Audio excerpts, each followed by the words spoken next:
নমস্কার বন্ধুরা, আমি নূপুর ভিলেজ ফুড চ্যানেলে আপনাদের সবাইকে স্বাগত। আজ আমি আপনাদের সঙ্গে পাকা পটলের ভর্তা রেসিপি শেয়ার করব। এই রেসিপিটি আমার দাদার কাছ থেকে শেখা। অনেক দিন আগে এটা খেয়েছিলাম, সেই স্বাদ এখনও মুখে লেগে আছে। এই রেসিপিটি আপনি ভাত, রুটি, পরোটা সব কিছুর সঙ্গে খেতে পারবেন। দারুণ লাগে খেতে। চলুন শুরু করা যাক। আমি পাকা পটলগুলোকে খুব সুন্দর করে ধুয়ে পরিষ্কার করে নিয়েছি। এবার কেটে নেব।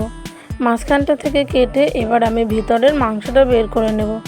আমি এখানে খোসাটা নেব না, খোসাটা নিলে খেতে ততটাও ভালো লাগে না। দানাটাও নেব না, শুধু ভিতরের মাংসটা নেব। আমি এখানে ছুরির সাহায্যে বের করে নিচ্ছি। আপনারা চামচের পেছন দিকটা বা হাতার পেছন দিকটা দিয়েও খুব সুন্দর করে এইভাবে বের করে নিতে পারবেন।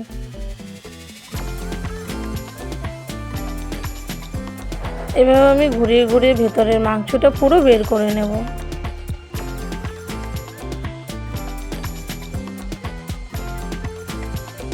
আমি একটু আরেকটা আপনাদের করে দেখাচ্ছি। এক পাশ থেকে দিয়ে বেশ ঘুরিয়ে ঘুরিয়ে নিলেই মাংসটা খুব অনায়াসেই বেরিয়ে আসে। এভাবে আমি সবগুলো পটলের ভিতর থেকে মাংসটা বের করে নিয়েছি। দানাটাও আমি ফেলে দেব। কড়াইতে পরিমাণ মতো তেল দিয়ে তেলটা আমি গরম করে নেব।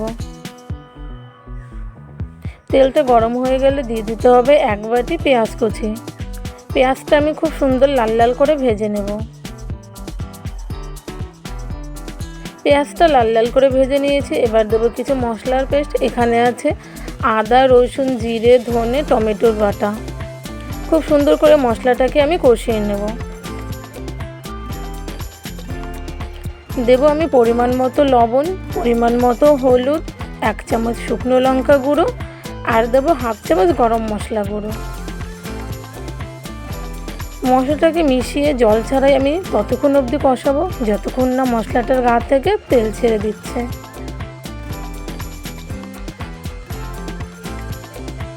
বেশ খানিকক্ষণ মশলাটা কষিয়ে নিয়েছি। দেখুন বন্ধুরা, মশলাটা গা থেকে তেল ছেড়ে দিয়েছে। এবার আমি পটলটা দিয়ে দেব। পটলের সঙ্গে মশলাটা খুব সুন্দর করে মিশিয়ে নেব এবং খুন্তির সাহায্যে পটলটাকে একটু ম্যাশ করেও দেব।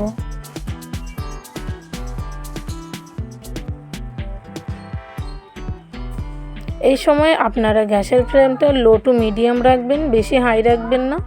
সেক্ষেত্রে পটলটা পুড়ে যাবার ভয় থাকবে।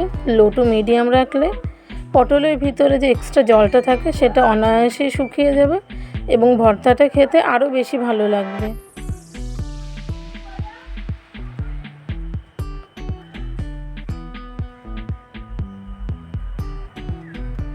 খুব সুন্দর করে মিশিয়ে নিয়েছি। এইভাবেই আমি এখন প্রায় 6-7 মিনিট এটাকে রান্না করে নেব।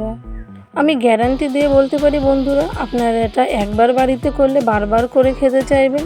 এত সুন্দর লাগে এই রেসিপিটা। আমি আপনাদের পার্সোনালি রিকোয়েস্ট করব এই রেসিপিটা একবার হলেও বাড়িতে করবেন, খুব বেশি ভালো লাগবে।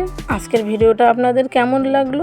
ভালো লাগলে একটা লাইক করবেন, কমেন্ট করবেন, বন্ধুদের সঙ্গে শেয়ার করবেন।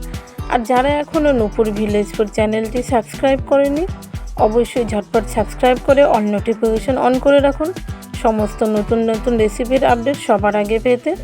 সবাই খুব বেশি ভালো থাকবেন। দেখা হবে নতুন ভিডিওতে। টাটা।